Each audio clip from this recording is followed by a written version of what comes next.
Standard costing का A2 level का हमारा हम पढ़ रहे हैं। तो स्टैंडर्ड कॉस्टिंग में A2 लेवल के अंदर हम स्टैंडर्ड कॉस्टिंग का टॉपिक है और उसका क्वेश्चन हम सॉल्व कर रहे हैं जी। अक्टूबर नवंबर 1341।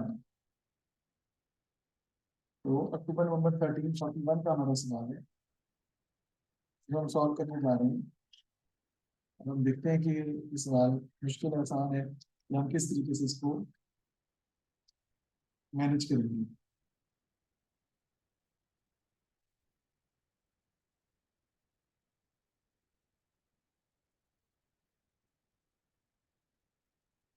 कहता है जी कि Honeybush Limited operates a standard costing system. Monthly standard data is as follows. Sales are 6,000 units with a selling price of 26 per unit. Each unit requires 2.4 kilos of raw material costing $3 per kilo, and each unit requires 1.5 hours of direct labor time costing $7 an hour. Calculate the expected monthly contribution per unit and in total. Calculate the quantity of raw material in kilos normally purchased each month. Assume inventory levels remain constant. तो सबसे पहले contribution के बारे में पता होना चाहिए आपको। कंट्रीब्यूशन हमारा क्या होता है शारिफ? सेल्स में से अगर आप वेरिएबल कॉस्ट माइनस कर देना, जो आंसर आपका आता है उसे कंट्रीब्यूशन कहते हैं। वेरिएबल कॉस्ट क्या होती है? Variable cost is the cost which changes with the change in the volume of production. यानी वेरिएबल कॉस्ट ऐसी कॉस्ट होती है जो प्रोडक्शन के बढ़ने या कम होने से तब्दील होती है। जैसे कि मटेरियल है, बढ़ेगा तो बढ़ जाएगा, कम होगा तो कम हो जाएगा, ठीक है। लेकिन per unit variable cost change नहीं होती, वो सेम रहती है। तो इसमें मटेरियल आएगा, लेबर आएगा, ये आपकी पर यूनिट आएगी। तो contribution per unit, contribution in total कहता है कि आपने निकालना है। बेटा सबसे पहले मैं वही आपको निकाल के दिखाता हूँ हम कैसे इसको सॉल्व करेंगे। तो अगर हम यहाँ पे करें तो हमारी जो सेल्स है या सेलिंग प्राइस है उसको ले लेते हैं। सेलिंग प्राइस अगर हम देखें तो मैं कितनी दी हुई है सवाल में, दैट इज 26 पर यूनिट की बात कर रहा हूँ ना मैं, वो 26 है जी। इसमें से हम बेटा लेस कर देंगे क्या बेटा? Variable cost. वेरिएबल कॉस्ट में आपका क्या आएगा बेटा? डायरेक्ट मटेरियल, और क्या आएगा आपका? Direct labour. देखें डायरेक्ट मटेरियल जो है हमारा कितना है? 2.4 इंटू 3 और 1.5 इंटू 7। डायरेक्ट मटेरियल हमारा कितना है? यहाँ पे मैं लिखूंगा 2.4 इंटू 3। क्यों सर? क्योंकि एक यूनिट पर 2.4 केजी मटेरियल लगता है और 1 केजी कितने का है? $3 का। ये आपके पास आंसर कितना आ जाएगा? 7.2। इसी तरह लेबर कितनी लग रही है आपकी? एक यूनिट पर 1.5 आवर्स लग रहे हैं और 1 आवर की कॉस्ट आती है $7। यहाँ पे हम इसको भी रिकॉर्ड कर लेंगे। 1.5 मल्टीप्लाइड बाई 7, ये आपके पास कितना आ जाएगा जी? 10.5। दोनों को ऐड कर लें, ये आपके पास कितना आ जाएगा? दोनों को ऐड करके 17.7। ये हम माइनस कर देंगे बेटा 26 में से, तो आपके पास कंट्रीब्यूशन जो है वो निकल आएगा। आता है जी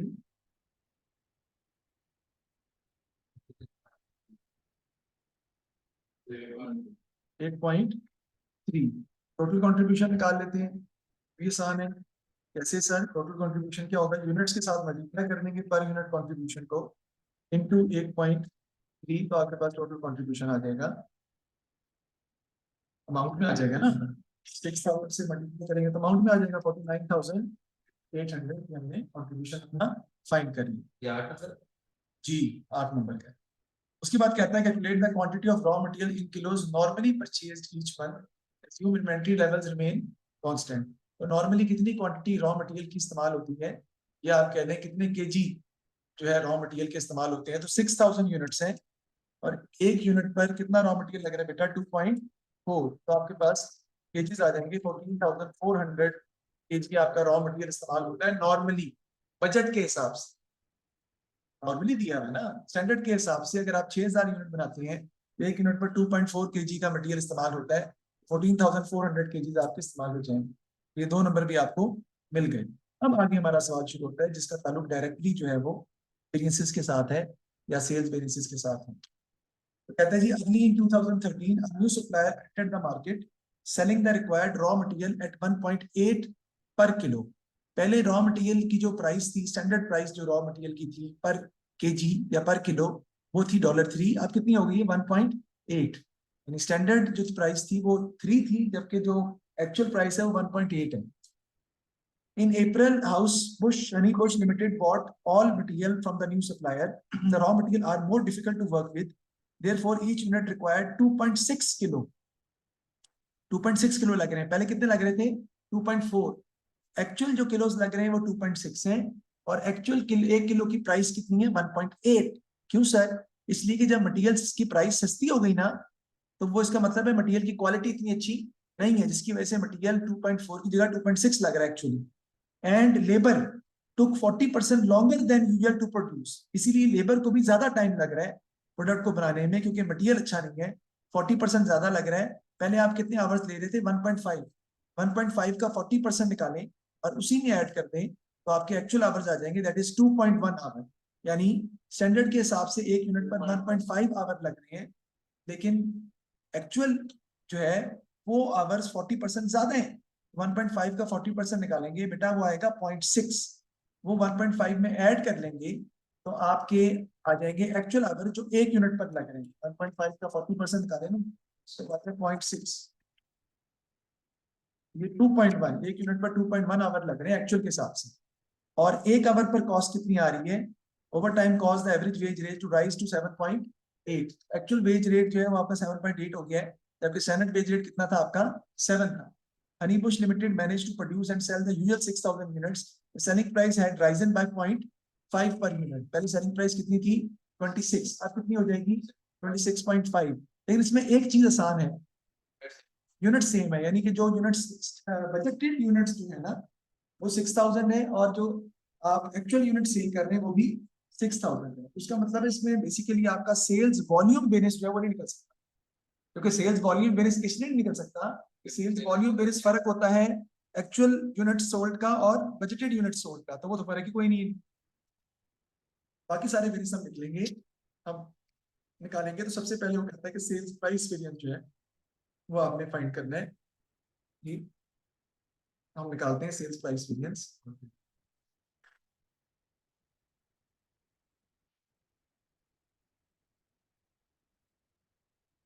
सेल्स प्राइस वेरिएंस हम जी फाइंड करते हैं। ये हमारा उसका फॉर्मूला होता है जी, क्या बना? Unit sold multiplied by price, और दूसरा आपका होता है जी बजटेड यूनिट सोल्ड या standard unit sold multiplied by, sorry unit same रहते हैं ना, multiplied by standard price. Actual units हमारे कितने हैं? वैसे बजटेड यूनिट्स भी 6,000 ही हैं, एक्चुअल भी ईमान 6,000। एक्चुअल प्राइस कितनी बेटा? 26। यहाँ भी actual units 6,000 multiplied by standard price हमारी कितनी है? मैंने उल्टा कर दिया हूँ, 26। स्टैंडर्ड प्राइस हमारी 26 है, जबकि एक्चुअल प्राइस जो है वो हमारी 46.5 है। एक्चुअल प्राइस हमारी मैं दिखा भी देता हूँ आप, 26.5 है। देखें एक्चुअल यूनिट सोल्ड हमारे कितने हैं, ये लिखे हुए हैं 6,000, और कहते हैं सेलिंग प्राइस जो एक्चुअल है वो 0.5 ज्यादा है, वो 26.5 है, जबकि स्टैंडर्ड यूनिट सेलिंग प्राइस जो है वो 26 है। ये लिखिए, ये आ जाएगा जी 159,000, 156,000। इसका डिफरेंस निकाल लेंगे, डिफरेंस आपका पॉजिटिव आ रहा है, पॉजिटिव आ रहा है तो आपका वेरिएंस भी क्या होगा? फेवरेबल होगा, रिवर्स नहीं होगा, फेवरेबल होगा। 3,000 आपका आ रहा है, this is going to be favourable variance. ठीक है जी, क्यों?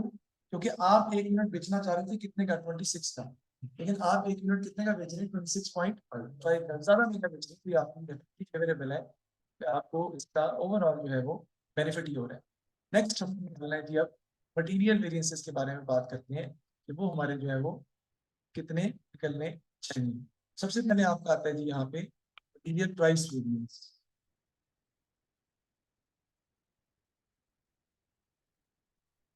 मटीरियल प्राइस वेरिएंस जो है वो डिफरेंस होता है किसका जी? Actual quantity multiplied by actual price, और दूसरा आपका होता है जी फिर actual quantity multiplied by standard price. ठीक है जी, actual quantity into actual price, actual quantity into standard price. तो हम देखते हैं जी, एक्चुअल क्वांटिटी हमारी कितनी दी हुई है जी, वो दी हुई है 6000, और 6000 कह रहा हूँ वो निकालनी पड़नी है हमें। एक्चुअल क्वांटिटी कितनी है, यूनिट्स कितने एक्चुअल में बेच रहे हैं 6000, एक यूनिट पर एक्चुअल के हिसाब से कितने केजी लग रहे हैं बेटा, 2.6। 6000 को मल्टीप्लाई करेंगे 2.6 से, तो आपके एक्चुअल केजी है वो निकलेंगे। सर पहले तो नहीं निकालते थे यार, पहले दिए होते थे इसलिए निकाल भी सकते थे। हम कितने आएंगे, 15600, इसको फिर हम मल्टीप्लाई कर देंगे एक्चुअल प्राइस से। एक्चुअल प्राइस मटेरियल की पता है कितनी है, 1.8 है जी। स्टैंडर्ड प्राइस 3 है बेटा, एक्चुअल प्राइस 1.8 है। यदि अप्रैल में हमने न्यू मटेरियल बॉट किया है सप्लायर से, ये आपका आ जाएगा जी 28080। फिर एक्चुअल क्वांटिटी इंटू आ जाएगा स्टैंडर्ड प्राइस। एक्चुअल क्वांटिटी वही है 15600, और स्टैंडर्ड प्राइस हमारी जो है वो कितनी है, वो 3 है। करेंगे मल्टीप्लाई भी,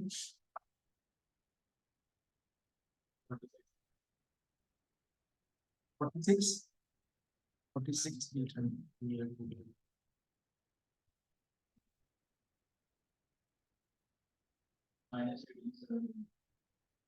आपका आ जाएगा 18720। अगर आप गौर करें तो आपका आंसर नेगेटिव में आ रहा है, नेगेटिव में आ रहा है तो भला ये क्या है, हमारा फेवरेबल है।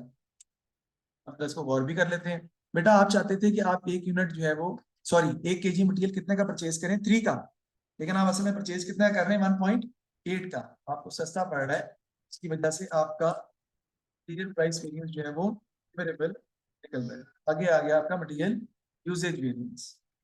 ये फर्क किसका होता है, पहला तो सेम सेम टू सेम आ जाएगा, यानी कि एक्चुअल क्वांटिटी जो ऊपर लिखा है वही सेम नीचे आ जाएगा, मल्टीप्लाइड बाय स्टैंडर्ड प्राइस, और नीचे आपका आएगा जी standard quantity multiplied by standard price. Actual quantity हमारी कितनी है जी, 15600, मल्टीप्लाई बाय स्टैंडर्ड प्राइस हमें पहले ही पता है 3 है।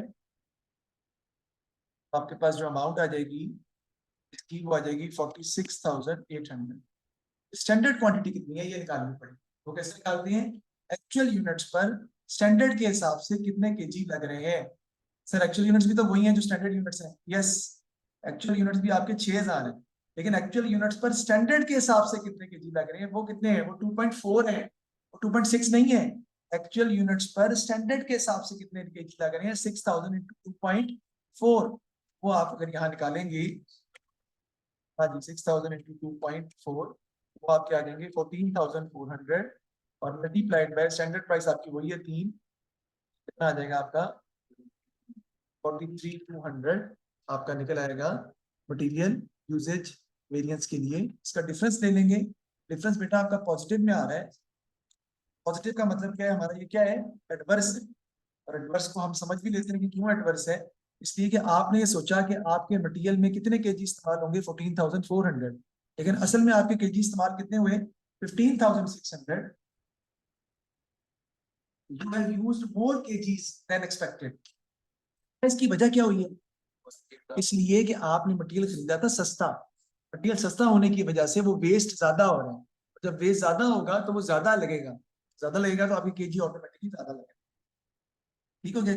अब आगे चलते हैं हम, नेक्स्ट आपका आता है जी लेबर का वेरिएंस। वैसे उसने टोटल वेरिएंस भी पूछा हुए हैं, टोटल मटेरियल वेरिएंस भी पूछा हुआ है, तो वो भी निकाल लेते हैं हम।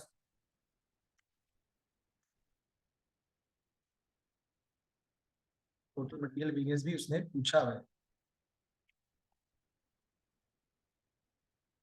वो किसका डिफरेंस होगा बेटा, पहला और आखिरी का, यानी actual quantity to actual price, standard quantity into standard price,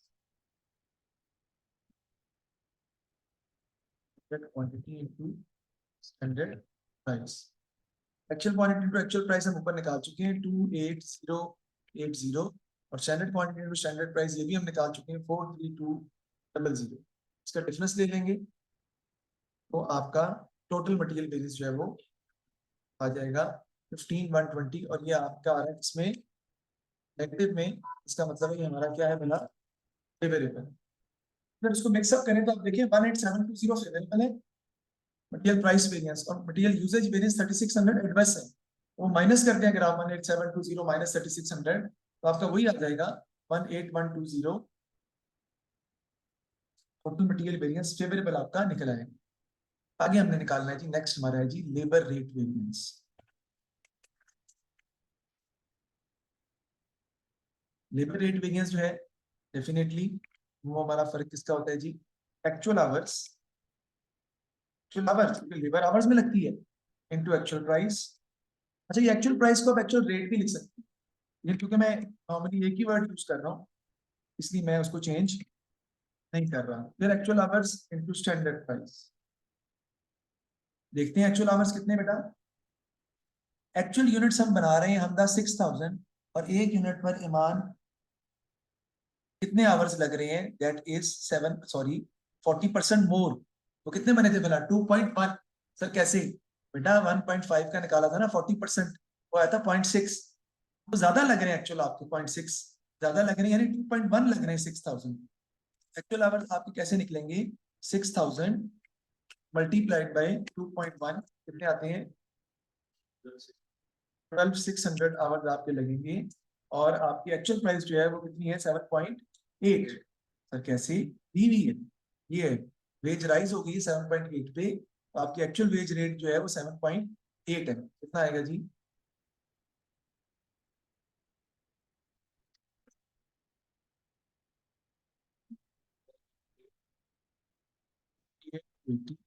फिर एक्चुअल आवर्स और आपके आ जाएंगे वो वही है 12,600, और मल्टीप्लाइड बाय स्टैंडर्ड प्राइस जो आपकी 7, स्टैंडर्ड प्राइस आपकी 7 है। ये तो हम डिफरेंस निकाल लेंगे। ये आपका आंसर पॉजिटिव में आ रहा है, पॉजिटिव में आ रहा है, उसका मतलब है कि आपका जो है वो वेरिएंस एडवर्स है। वन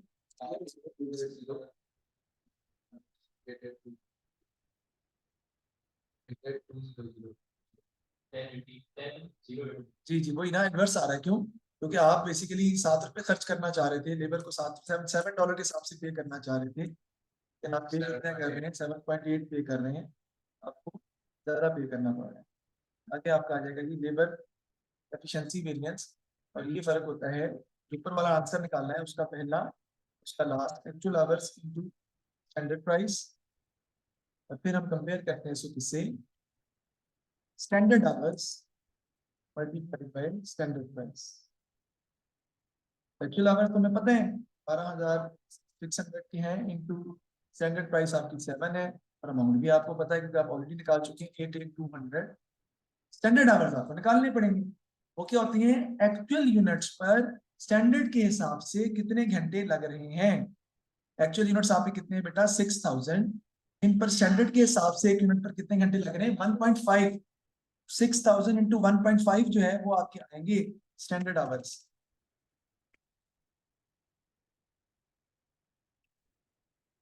1000 स्टैंडर्ड प्राइस तो वही रहेगी, ये आपका आ जाएगा कि 63,000। हम डिफरेंस ले लेंगे तो आपके पास ये वेरिएंस जो है वो आ जाएगा, और ये फिर आपका पॉजिटिव आ रहा है, पॉजिटिव का मतलब है कि फेवर एडवर्स है आपका 25,200, ये भी आपका एडवर्स आ रहा है। और इसको भी हम प्रूव भी कर सकते हैं कि आपने सोचा था कि आपके घंटे कितने लगेंगे, 9,000, लेकिन आपके इन यूनिट्स को बनाने पर कितने आवर्स लेबर के लग रहे हैं, 12,600। आपकी लेबर जो है वो एफिशिएंसी खराब हो रही है, हो सकता है उसकी वजह ये हो कि इसका मटेरियल जो है वो अच्छा नहीं है, जिसकी वजह से लेबर ज्यादा टाइम ले रही है।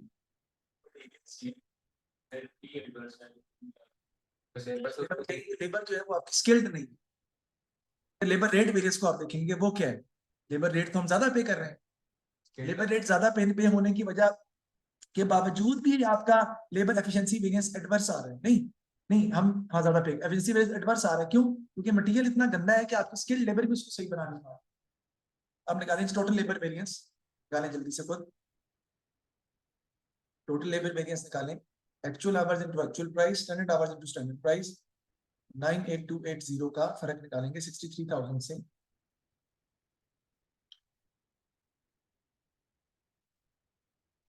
हाँ, आपका टोटल लेबर वेरियंस आ जाएगा, और वो इन दो का मजमुआ भी वही होगा आपका एडवर्स एडवर्स दोनों ऐड हो जाएंगे ना, ये आपके तकरीबन 25 35 35,280 आपका आ जाएगा, 35,280 एडवर्स आ जाएगा।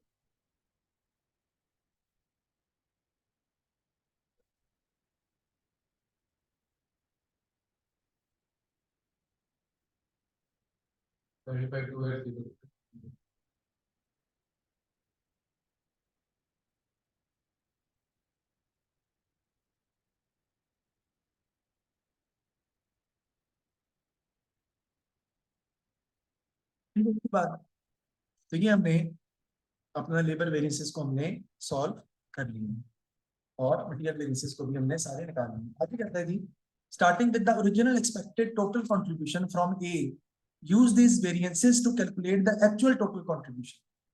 Calculate the change in contribution for Honey Bush Limited arising from its decision to change supplier. Supplier को change करने से contribution पर कितना difference आ रहा है, तो वो difference तो definitely आ ही रहा है आपका। और explain what is meant by the expression flexing के मतलब, ठीक है। सबसे पहले हम लिखते हैं, लिख लें while moving from, नहीं पहला डी पार्ट, इसे कहते हैं reconciliation, ठीक है, reconciliation of original profit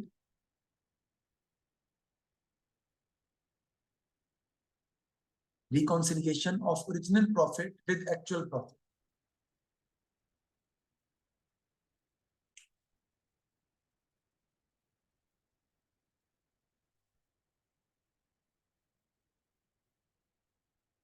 Okay. Add all favorable variances into original profit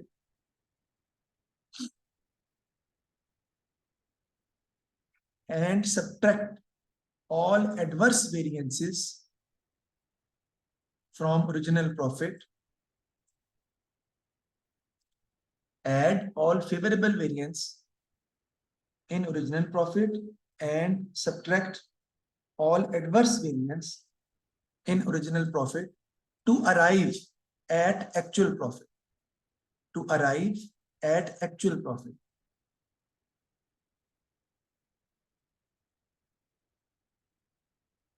यानी ओरिजिनल प्रॉफिट के अंदर बेटा फेवरेबल वेरिएंसेस को हम ऐड कर लेंगे, एडवर्स वेरिएंसेस को हम माइनस कर देंगे, तो आपके पास जो प्रॉफिट जो है वो निकल आएगा। आगे आपने लिखना है sales volume variance will not be considered. Yes, तो और तरीके से भी लिख सकते हैं sales volume variance will not be taken into account.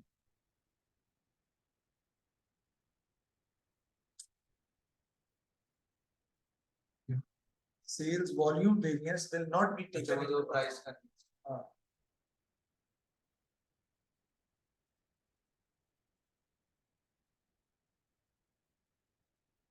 sales volume variance will not be taken into account.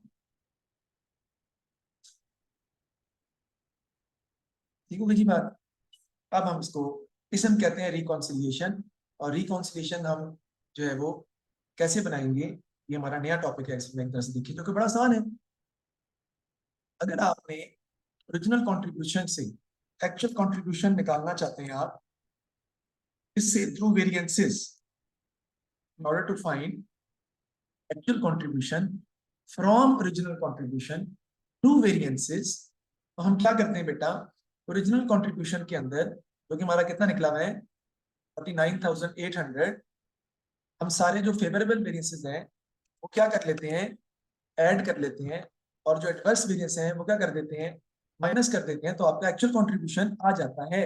लेकिन सेल्स वॉल्यूम वेरिएंस को हम उसमें अकाउंट फॉर नहीं करते, सेल्स वॉल्यूम वेरिएंस को हम इसमें शामिल नहीं करते। ठीक है जी, तो देखें ओरिजिनल कंट्रीब्यूशन तो हमने निकाला हुआ है, अब वेरिएंसेस देख लेते हैं। सबसे पहले आएगा सेल्स प्राइस वेरिएंस, वो आपका फेवरेबल है 3000 से, मैं इसमें क्या कर दूंगा, ऐड कर दूंगा, ऐसे ही है ना, बिल्कुल। सेल प्राइस वेरिएंस आपका यहाँ पे आ जाएगा 3000 जी। उसके बाद हम यहाँ पे क्या लिखेंगे जी, मटेरियल देखते हैं जी क्या है। मटेरियल प्राइस जो है वो फेवरेबल है 18720, और यूजेज जो है वो 3600 से एडवर्स है। टोटल वेरियंस नहीं आएंगे, अब आप कैसे टोटल वेरियंस क्यों नहीं आएंगे, इसलिए कि जब प्राइस और यूजेज ले लिया है तो टोटल भी तो ले लिया है ना, क्योंकि उनका सम ही तो टोटल होता है, तो बार बार तो नहीं ले सकते। तो 18720 ऐड हो जाएगा, 3600 जो है वो आपका क्या हो जाएगा, माइनस हो जाएगा। तो यहाँ पे मैं ऐड कर दूंगा मटेरियल प्राइस 18720 ऐड हो जाएगा, और लेस कर दूंगा मैं मटेरियल यूजेज, वो कितना है जी मेरा 3600। इसी तरह लेबर देखते हैं कि हम लेबर रेट वेरिएंस जो है वो एडवर्स है 10,080 से, वो माइनस हो जाएगा, और लेबर एफिशिएंसी वेरिएंस भी एडवर्स है 25,200 से, वो भी माइनस हो जाएगा। तो इधर आप लिख लेंगे कि less labour rate variance minus हो जाएगा आपका 10080, और फिर लेस हो जाएगा आपका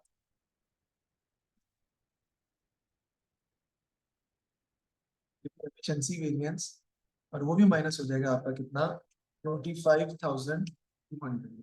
अब इसको सॉल्व कर लें हम, तो ये आपका आंसर आ जाएगा 32640, and this is going to be your actual contribution.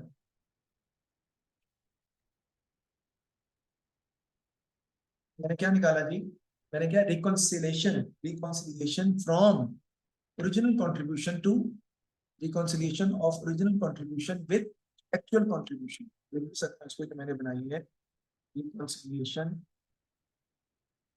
Of contribution with, चला गया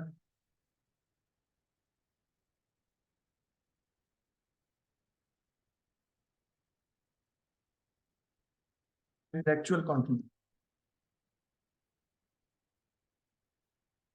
ये हमने निकाला। अब फिर इसको प्रूव भी कर लेते हैं। तो ये समझ तो आ गई कि फेवरेबल वेरिएंसेस जो है ना वो आपने ऐड कर देने हैं, और एडवर्स जो है वो आपने माइनस कर देने हैं ओरिजिनल कंट्रीब्यूशन को या ओरिजिनल प्रॉफिट को एक्चुअल प्रॉफिट से मिलाने के लिए। प्रॉफिट भी हो सकता है की बात है, हमने निकाल भी लिया, लेकिन क्या एक्चुअल कंट्रीब्यूशन इतना आ भी रहा है कि नहीं, वो चेक कर लेते हैं हम, हमें क्या मसला है।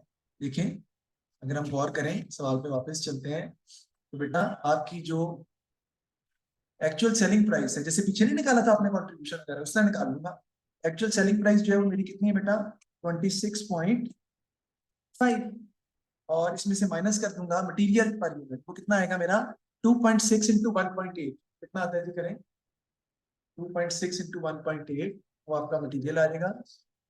ठीक, ये आज का आ जाता है 4.68, 4.68 मटेरियल आ गया। लेबर देख लेते हैं 4.68, लेबर आपकी है जी कितनी है जी 2.1 इंटू 7.8, 2.1 इंटू 7.8, क्यों सर बेटा 40% ज्यादा थी ना वो, 40% ज्यादा थी तो 2.1 आवर्स लग रहे हैं एक यूनिट पर, 7.8 के हिसाब से हम जो है वो पे कर रहे हैं, क्या आएगा 16.38, इन दोनों को ऐड कर लें, कितना आ जाएगा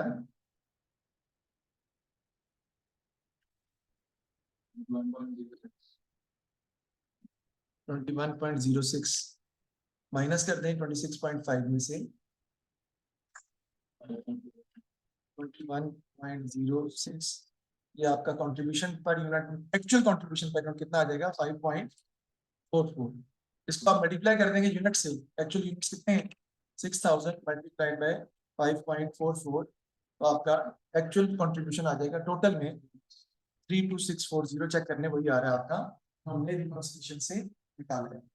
आप रिकॉन्सिलिएशन से निकालें या आप डायरेक्ट भी निकालें तो आपका आंसर सारी बातें सेम ही आना चाहिए ना। हमने रिकॉन्सिलिएशन में सारे variances,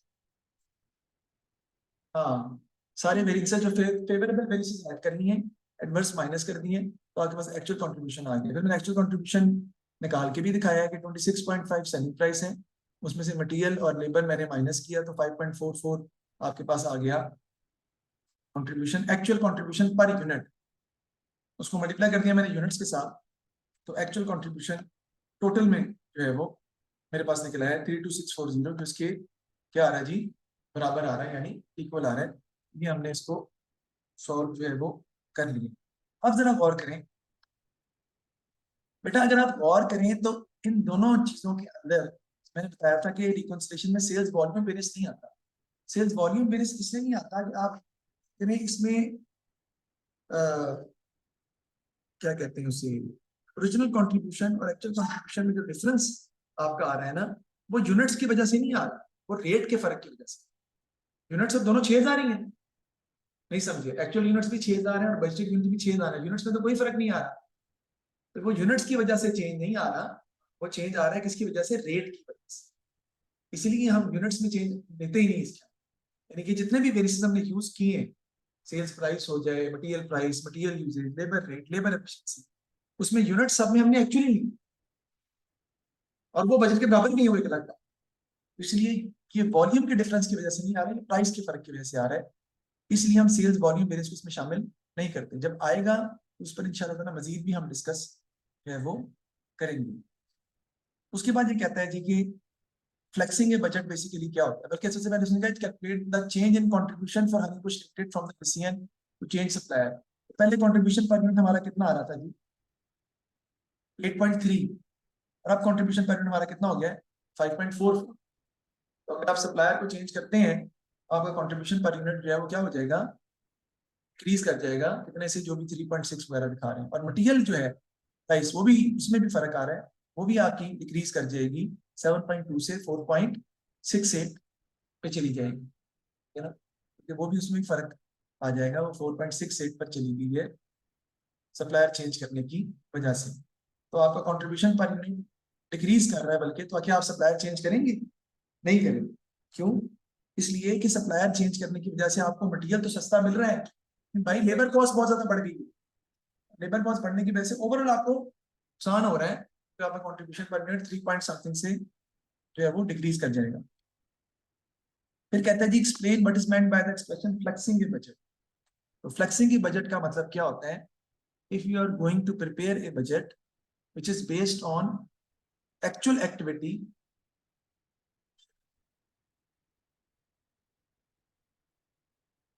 if you are preparing a budget which is based on actual activity,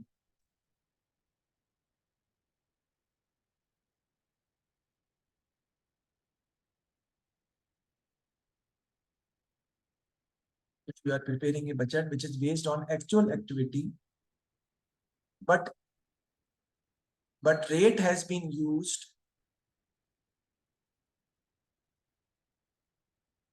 but standard rate has been used, ये करने flexing a budget जो है means that the budget which is prepared on actual activity but standard rate has been used, इसी को कहते हैं flexing a budget. यानी जो मैंने आपको पीछे निकाली है ना, स्टैंडर्ड केजी, स्टैंडर्ड आवर्स, यानी एक्चुअल एट स्टैंडर्ड को ही फ्लेक्सिंग के बजट के, ठीक है जी। फ्लेक्सिंग के बजट को हम ये भी बोलते हैं कि डिफरेंट लेवल्स ऑफ एक्टिविटी पे जो आप बजट बनाते हैं, लेकिन rate will definitely be use, standard rate हम यूज करते हैं उसे फ्लेक्सिंग के बजट से। हाँ जी, कौन सी वाली,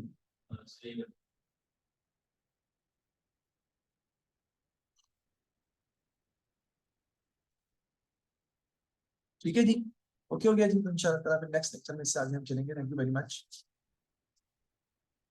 अल्लाह हाफिज।